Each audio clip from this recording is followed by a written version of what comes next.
పార్టీలు మారేవాళ్ళు 300 మంది చూసాం, దాంతో నువ్వు ఒకటివి. వాడు అంటాడైనా నా ఆస్తులన్నీ కూడా నాశనం చేసుకున్నాను, బోలెడు డబ్బులు తగలేసుకున్నాను, నా దగ్గర నుంచి జగన్మోహన్ రెడ్డి గారు దోపిడీ చేసి ఆస్తులు లాక్కున్నాడు అనేటువంటి మాట మాట్లాడుతున్నారు. సిగ్గేలా లేదన్నా? ఎక్కడ పోగొట్టుకున్నావు నీ ఆస్తులు? ఎక్కడ పోగొట్టుకున్నావు అక్కడ ఎదుక్కో, ఇక్కడ కాదు. ఎక్కడో పోగొట్టుకుంటావు నువ్వు, అక్కడ ఎదుక్కోవాలి. చాలా మంది చెప్తా ఉన్నారు ఎక్కడెక్కడ పోగొట్టుకున్నావో అక్కడికి ఎదుక్కోవాల్సింది పోయి ఇవాళ పిఠాపురం సాక్షిగా నేను అన్ని నిజాలు చెప్తాను అని జగన్మోహన్ రెడ్డి గారి మీద అవాకులు చవాకులు పేలుతున్నారే, గుర్తుపెట్టుకోండి. దానివల్ల మీకేదో పెరుగుతుంది అనుకోకండి, దానివల్ల మీ క్యారెక్టర్ డౌన్ అవుతుంది. మీరే కాదు, సాయిరెడ్డి గారితో కూడా చెప్తున్నా. సాయిరెడ్డి గారు, శ్రీనివాసరెడ్డి గారు, మీ ఇద్దరికీ అన్యాయం జరిగింది వైఎస్ఆర్ కాంగ్రెస్ పార్టీలో అంటే ఇంకేం చెప్పాలి నేను అర్థం కాదా? మీరేగా మొత్తం అంతా ఏలింది. జగన్మోహన్ రెడ్డి గారు ఆ చెవిలోను ఈ చెవిలోను చేరినటువంటి వ్యక్తులు మీరు ఇవాళ మీకు అన్యాయం జరిగిపోయింది అనేటువంటి మాటలు మీరు మాట్లాడుతున్నారు జనసేన వేదిక మీద. వారికి ఎట్టాకు సిగ్గులేదు, నీకు సిగ్గులేదు, సిగ్గు లేకుండా మాట్లాడుతున్నారు. అయ్యా పవన్ కళ్యాణ్ గారు, ఇలాంటి వారిని నమ్మి నువ్వు రాజకీయాలు చేస్తే శ్రీమద్ రమారమణ గోవింద్ అనే విషయాన్ని కూడా గుర్తుపెట్టుకోమని మనవి చేస్తున్నా. దాంతోపాటు ఇంకొక ఆయన ఉన్నాయండి, మా దగ్గరే ఉన్నాడు మొన్నటి దాకా. నేను టికెట్ ఇవ్వకూడదు అక్కడికి వెళ్ళాడు. ఆయన మాట్లాడుతున్నాడు, జగన్మోహన్ రెడ్డి గారి గురించి మాట్లాడుతున్నాడు. రాజశేఖర రెడ్డి గారి దయా దాక్షిణ్యాల వల్ల పార్లమెంటు సభ్యుడైనటువంటి వ్యక్తి, జగన్మోహన్ రెడ్డి గారి దయా దాక్షిణ్యాల వల్ల పార్లమెంటు సభ్యుడైనటువంటి వ్యక్తి ఆయన మాట్లాడతాడు.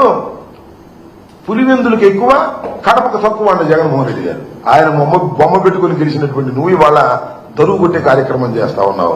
గుర్తుపెట్టుకో, నీ జీవితం మొత్తం అందరికీ తెలుసు.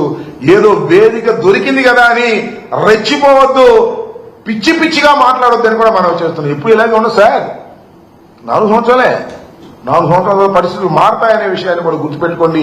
ఇష్టం వచ్చినట్టు మాట్లాడి ఇక్కడేమో దరువు కొట్టడం, అక్కడికి వెళ్ళి ఎర్ర కన్నవా వేసుకొని ఇష్టం వచ్చినట్టు పవన్ కళ్యాణ్ గారి దగ్గర మాట్లాడేటటువంటి దుర్మార్గమైన రాజకీయాలు దయచేసి చేయొద్దు. అలా చేశారా మీకు భవిష్యత్తులో నూకలు మిగలవని కూడా ఈ సందర్భంగా నేను చెప్పదలుచుకున్నాను. ఈ పోతే ఇంకొక ఆయన ఉన్నాను, కొత్తగా అయ్యాడు ఎమ్మెల్సీగా, నాగబాబు గారు.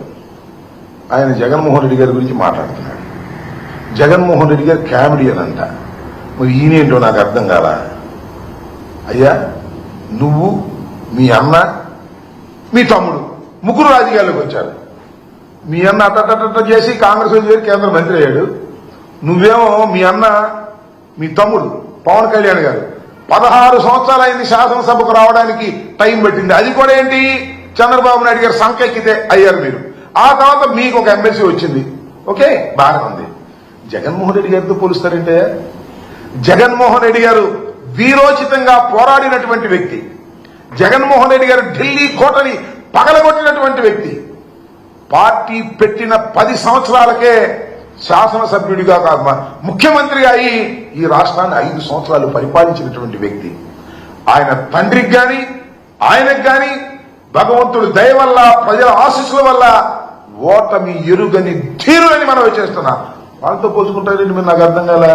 మీరేదో ఇంకో మాట అన్నాడండి ఎవరు ఒక ఆయన, జగన్మోహన్ రెడ్డి గారంట రాజశేఖర రెడ్డి గారు కొడుకు కాకపోతే ఏమయ్యేవాడు, ముఖ్యమంత్రి అయ్యేవాడు అంటున్నాడు. నాకు తెలియగలుగుతానండి, చిరంజీవి గారు తమ్ముడు కాబట్టి మీరేంటి మీ పరిస్థితి? చిరంజీవి గారు మంచి సూపర్ హీరో అయ్యి, అది కూడా అల్లు రామలింగయ్య గారితో విజయం పొందిన తరువాత మంచి నటుడుగా పేరు ప్రఖ్యాతులు చెంచుకున్నాడు. ఆ తర్వాత మీరిద్దరు కూడా ఆయన పేరు పట్టుకుని ముందుకెళ్లారు. మీరు ఇలాంటి మాట్లాడతారని నాకు అర్థం కాలేదు. రాజశేఖర రెడ్డి గారు కానీ జగన్మోహన్ రెడ్డి గారు కానీ అత్యంత ప్రజాదరణ కలిగినటువంటి నాయకులు.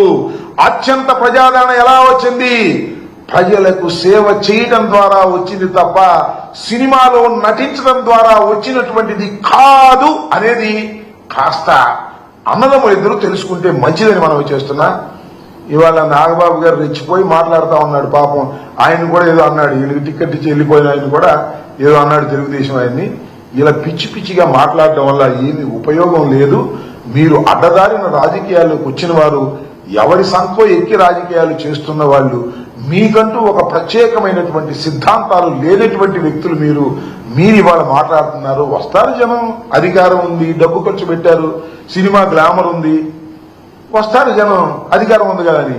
ఈ వచ్చిన వాళ్ళందరూ గొప్పవాళ్ళని లేదా మీ అందరి మీకే పెద్ద ప్రజాబలం ఉందని పప్పులో కాలేయొద్దు.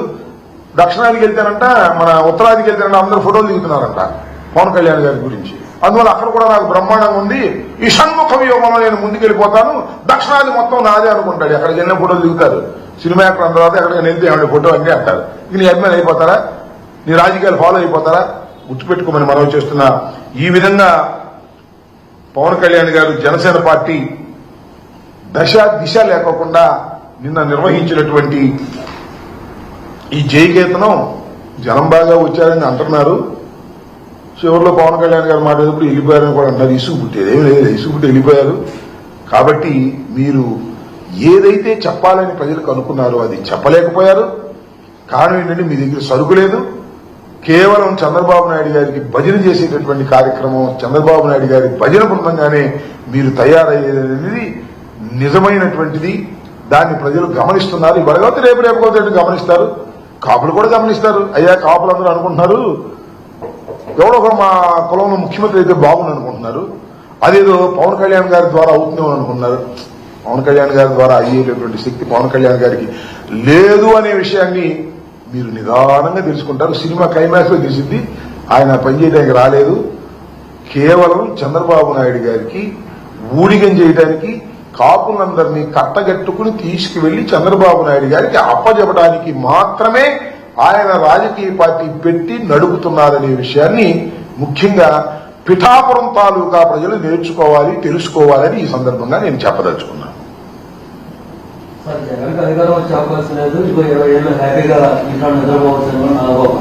నాగబాబు గారు కళ్ళగంటున్నాడు, అంతకు మించేం లేదు. కళ్ళగంటం ఆయనకు సరదా అనుకుంటాను. నాగబాబు గారు బాగా కలలు కనేటువంటి పరిస్థితిలో ఉన్నాడు.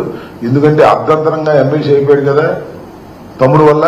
అందువల్ల అందరూ కూడా ఎవరు అధికారంలోకి రారు, మేమే 30 సంవత్సరాలు ఉంటాం, మేమే 20 సంవత్సరాలు ఉంటాం అనేటువంటి కలలు నాగబాబు గారు కంటున్నారు. ఆ కలలన్నీ కూడా కలలవుతాయి. ఆయనే తెలుసుకుంటాడు. రాబోయే కాలం ఇప్పటికే ప్రజా వ్యతిరేకత పెరిగింది. అసలు పవన్ కళ్యాణ్ గారు అనే వ్యక్తి చాలా నిస్వార్థ జీవి, ప్రజల కోసం పోరాడతాడు అని బిల్డప్ ఇచ్చారు. నీకు ఎమ్మెల్సీ ఉంగానే అర్థమైపోయింది ఆయన ప్రజల కోసం పోరాడే మనిషి కాదని, కుటుంబం కోసం పోరాడే మనిషి అని. కాబట్టి బండారం బయటపడిపోతుంది, ప్రజలు గమనిస్తున్నారు.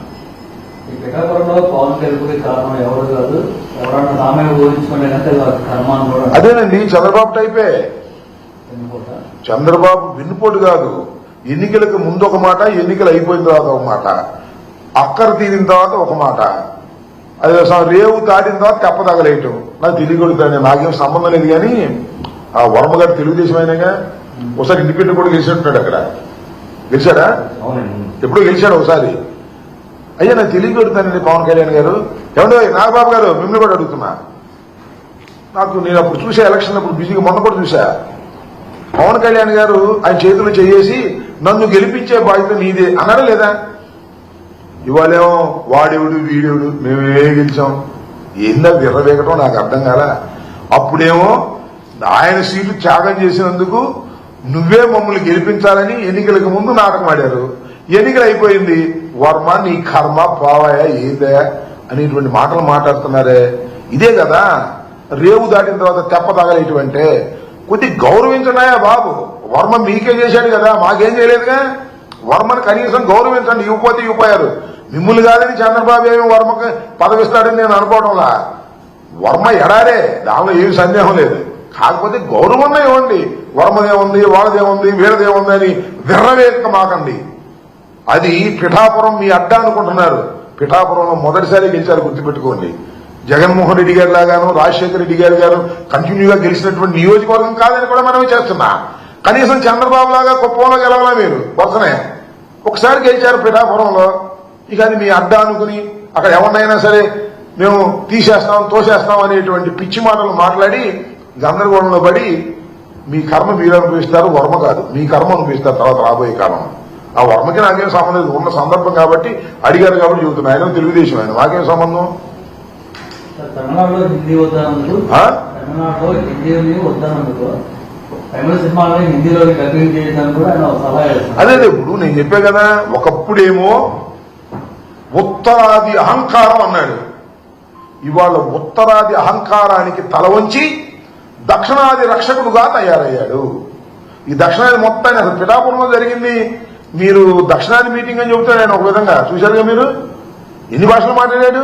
కన్నడం నాకు వచ్చన్నాడు, తమిళం నాకు వచ్చన్నాడు, మహారాష్ట్ర గురించి మాట్లాడాడు, గద్దర్ గురించి మాట్లాడాడు, తెలంగాణ గురించి మాట్లాడాడు, ఆంధ్రప్రదేశ్ గురించి మాట్లాడాడు. మొత్తం పెద్ద కచ్చి వేసి పారేశాడు దక్షిణాది మొత్తానికి. ఉత్తరాది అహంకారానికి దక్షిణాది చేశాడు. ఏంది ఊసర వెళ్లి పనులు? ఒకప్పుడేమో దక్షిణాది వాళ్ళని ఉత్తరాది వాళ్ళు తొక్కేస్తున్నారని ఘీకరించావు, ఇవాళేమో సాష్టాంగపడి చెబుతున్నావు. ఇదే నీ దగ్గర ఉన్న అవకాశవాద రాజకీయాలు అంటే ఇవేననే విషయాన్ని దయచేసి గుర్తుపెట్టుకొని పవన్ కళ్యాణ్ గారిని చెప్పదలుచుకున్నాను.